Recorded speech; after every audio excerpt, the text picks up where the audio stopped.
ಹೇಗಿದ್ದೀರಾ? ನಿಮಗೆಲ್ಲ ನಮ್ಮ ಚಾನಲ್ ಜೆಎಸ್ ಜ್ಞಾನ್ ಹಬ್ಗೆ ಸ್ವಾಗತ. ಇಂದು ನಾವು ಸವಿಗನ್ನಡ ಪ್ರಥಮ ಭಾಷಾ ಕನ್ನಡ ಪಠ್ಯಪುಸ್ತಕ 4ನೇ ತರಗತಿ ಇಲ್ಲಿನ ಮೊದಲನೆಯ ಪದ್ಯ ಅಥವಾ ಪಾಠವನ್ನು ನಾವು ಇದು ಸಾರಾಂಶದ ಕಡೆ ಗಮನ ಕೊಡೋಣ. ಇದರ ವಿವರಣೆ ಪಾಠ 1 ಕನ್ನಡಮ್ಮನ ಹರಕೆ. ಇದನ್ನ ನಮ್ಮ ಪ್ರಸಿದ್ಧ ಕವಿಗಳಾದಂತಹ ಕುವೆಂಪುರವರು ಬರೆದಿದ್ದಾರೆ.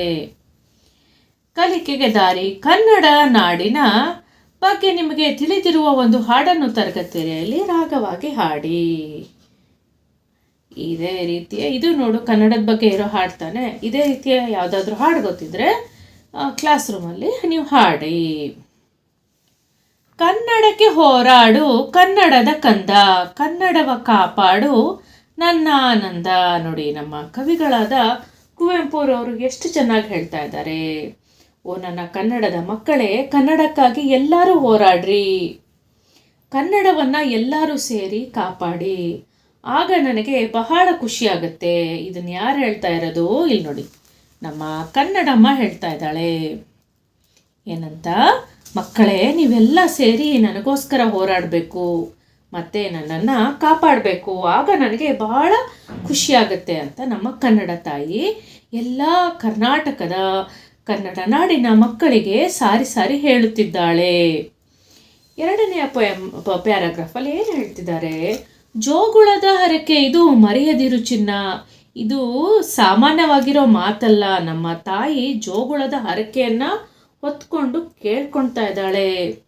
ಜೋಗುಳದ ಹರಕೆ ಇದು ಮರೆಯದಿರು ಚಿನ್ನ, ಮರೆತೆಯಾದರೆ ಅಯ್ಯೋ ಮರೆತಂತೆ ನನ್ನ. ಏನು ಹೇಳ್ತಿದ್ದಾಳೆ ನಮ್ಮಮ್ಮ? ಮಗನೇ, ಕನ್ನಡದ ಕಂದ ನೋಡು, ಇದು ನನ್ನ ಜೋಗುಳದ ಹರಕೆ, ಇದನ್ನು ನೀನು ಮರೆಯೋ ಹಾಗೆ ಇಲ್ಲ ಚಿನ್ನ. ನೋಡಿ, ತನ್ನ ಮಗುವಿಗೆ ತಾಯಿ ಎಷ್ಟು ಚೆನ್ನಾಗಿ ಪ್ರೀತಿಯಿಂದ ಕರಿತಿದ್ದಾಳೆ. ಚಿನ್ನ, ಇದು ಜೋಗುಳದ ಹರಕೆ. ಯಾವುದು? ಕನ್ನಡಕ್ಕೆ ಹೋರಾಡುವುದು ಮತ್ತು ಕನ್ನಡವನ್ನು ಕಾಪಾಡುವುದು. ಇದನ್ನು ನೀನು ಮರೆತು ಬಿಟ್ಟರೆ ಮರೆತೆಯಾದರೆ ಅಯ್ಯೋ ಮರೆತಂತೆ ನನ್ನ. ತಾಯಿಯಾದ ನನ್ನನ್ನೇ ನೀನು ಮರೆತ ಹಾಗೆ. ಈ ನನ್ನ ಜೋಗುಳದ ಹರಕೆಯನ್ನು ಮರೆತು ಬಿಟ್ಟರೆ, ಕನ್ನಡವನ್ನು ನೀನು ಮರೆತು ಬಿಟ್ಟರೆ ಕಾಪಾಡುವುದು ಮತ್ತು ಕನ್ನಡಕ್ಕೆ ಹೋರಾಡುವುದನ್ನು ನೀನು ಮರೆತು ಬಿಟ್ಟರೆ ಕನ್ನಡದ ತಾಯಿಯನ್ನೇ ಮರೆತಂತೆ ಅಂತ ಎಷ್ಟು ಚೆನ್ನಾಗಿ ಹೇಳ್ತಾ ಇದ್ದಾರೆ. ನೆಕ್ಸ್ಟು, ಮೊಲೆಯ ಹಾಲೆಂತಂತೆ ಸವಿಜೇನು ಬಾಯಿಗೆ. ನಮ್ಮ ಕನ್ನಡ ಎಷ್ಟು ಸವಿಯಾಗಿದೆ ಅಂದರೆ ತಾಯಿಯ ಹಾಲಿನಷ್ಟು ಸವಿಯಾಗಿದೆ. ತಾಯಿ ಅಪ್ಪುಗೆಯಂತೆ ಬಲು ಸೊಗಸು ಮೈಗೆ. ಕನ್ನಡವನ್ನು ನಾವು ಮಾತಾಡ್ತಾ ಇದ್ರೆ ಎಷ್ಟು ಸೊಗಸಾಗಿರುತ್ತೆ ಅಂದರೆ ತಾಯಿಯ ಅಪ್ಪುಗೆ ಎಷ್ಟು ಸೊಗಸಾಗಿರುತ್ತದೆ ನಮ್ಮ ಕನ್ನಡ ಭಾಷೆ. ಗುರುವಿನೋಳ್ ನುಡಿಯಂತೆ ಶ್ರೇಯಸ್ಸು ಬಾಳ್ಗೆ. ಗುರುಗಳು ನಮಗೆ ಒಳ್ಳೆಯ ಮಾತುಗಳನ್ನು, ಒಳ್ಳೆಯ ಆಶೀರ್ವಾದಗಳನ್ನು, ಒಳ್ಳೆಯ ವಚನಗಳನ್ನು ನಮಗೆ ಹೇಗೆ ಹೇಳ್ಕೊಡ್ತಾರೋ ಹಾಗೆ ಕನ್ನಡ ನಮ್ಮ ಬಾಳಿಗೆ ಶ್ರೇಯಸ್ಕರವಾಗಿದ್ದು. ತಾಯಿ ನುಡಿಗೆ ದುಡಿದು ಮಡಿ ಇಹಪರಗಳೇಳ್ಗೆ. ನೀನು ತಾಯಿ ನುಡಿ ಕನ್ನಡ ಭಾಷೆಗಾಗಿ ನೀನು ದುಡಿ ಮತ್ತು ಕನ್ನಡ ಭಾಷೆಗಾಗಿ ಮಡಿ. ಇದೇ ಇಹಪರಗಳೇಳ್ಗೆ. ಇದು ಈ ಲೋಕ ಮತ್ತು ಪರಲೋಕ ಇವೆರಡರಲ್ಲೂ ಏಳ್ಗೆ. ಇಹಲೋಕ ಪರಲೋಕಗಳಿಗೆ ಏಳ್ಗೆ. ನೋಡಿ, ಗುರುವಿನ ಒಳ್ಳೆಯ ನುಡಿಯಂತೆ ಕನ್ನಡವು ಶ್ರೇಯಸ್ಕರವಾದದ್ದು.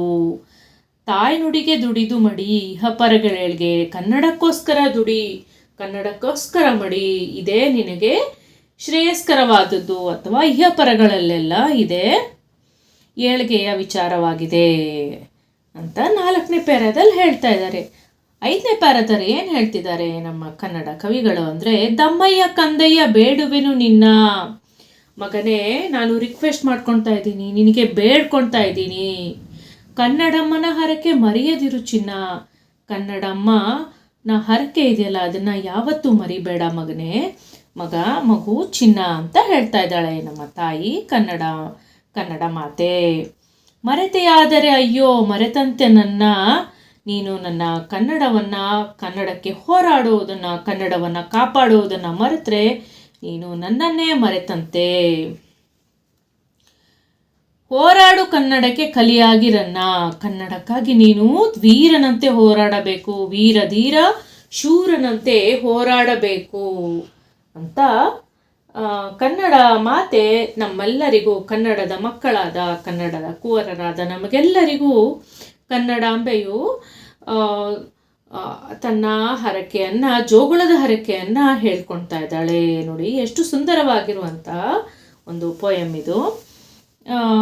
ಇದನ್ನು ಬರೆದಿರುವಂಥವರು ಕುವೆಂಪುರವರು. ನೋಡಿ ಕೊನೆಯದಾಗಿ ನುಡಿಮುತ್ತು: ಕಂದ ಕಲಿತರೆ ಕನ್ನಡವ ಎಂದೆಂದಿಗೂ ಮುನ್ನಡೆವ.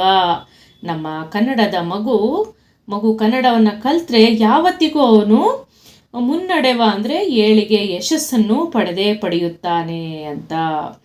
ಮಕ್ಕಳೇ, ಈ ಪದ್ಯ ನಿಮಗೆ ಅರ್ಥ ಆಗಿದೆ ಅಂತ ತಿಳ್ಕೊಳ್ತೀನಿ. ಇದೇ ರೀತಿಯ ವಿಡಿಯೋಸ್ಗಾಗಿ ದಯವಿಟ್ಟು ನಮ್ಮ ಚಾನಲನ್ನು ಸಬ್ಸ್ಕ್ರೈಬ್ ಮಾಡ್ಕೊಳ್ಳೋದನ್ನು ಮರೆಯಬೇಡಿ. ಧನ್ಯವಾದಗಳು.